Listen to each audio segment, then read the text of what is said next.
സ്ഥാനാർത്ഥി കെ.ടി. മുജീബ് കൂടി നമ്മളോടൊപ്പം ചേരുകയാണ്. അപ്പോൾ എന്താണ് ഈ ഒരു ആത്മവിശ്വാസത്തിന് പിറകിലെന്ന് ചോദിച്ചു തന്നെ തുടങ്ങാം. വളരെ നല്ല പ്രതികരണമാണ് ജനങ്ങളുടെ അടുത്തു നിന്നുണ്ടാകുന്നത്. അതായത് മൂന്നാമത്തെ പിണറായി സർക്കാർ നടക്കുമെന്ന് ജനങ്ങൾ ഉത്തമമായിട്ട് വിശ്വസിക്കുന്നുണ്ട്, നമ്മളും വിശ്വസിക്കുന്നുണ്ട്. അത് തീർച്ചയായിട്ടും സംഭവിക്കും.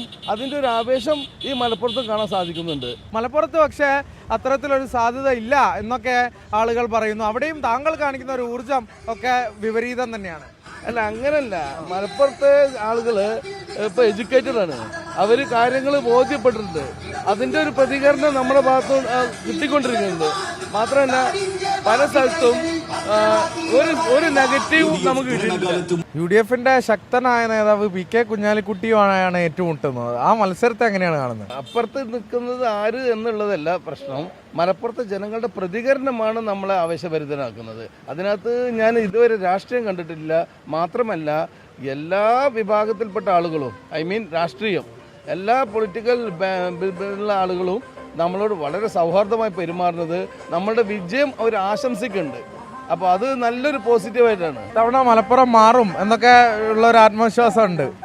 അത് നിങ്ങൾ കൂടുതലും നിങ്ങൾക്കല്ല അറിയാൻ സാധിക്കുക, പത്രമാധ്യമങ്ങൾക്ക്. നിങ്ങളുടെയൊക്കെ പ്രതികരണത്തിൽ നിന്ന് ഞങ്ങളത് ഊഹിക്കുന്നുണ്ട്. സാധാരണഗതിയിൽ സ്ഥാനാർത്ഥികൾ പോകുമ്പോൾ എന്തെങ്കിലും ഉണ്ടാവുമല്ലോ. ഞങ്ങളുടെ ഇപ്പോൾ ഇത്രയും ദിവസം 10-15 ദിവസമായിക്കൊണ്ട് ജനങ്ങളെല്ലാം ആവേശത്തിലാണ്. അത് നമ്മൾ വളരെ അധികം മുന്നോട്ട് നയിക്കുന്നുണ്ട്. പി.കെ. കുഞ്ഞാലിക്കുട്ടി മത്സരിക്കുന്ന മലപ്പുറം മണ്ഡലത്തിൽ കെ.ടി. മുജീബ് തികഞ്ഞ ആത്മവിശ്വാസത്തിലാണ്.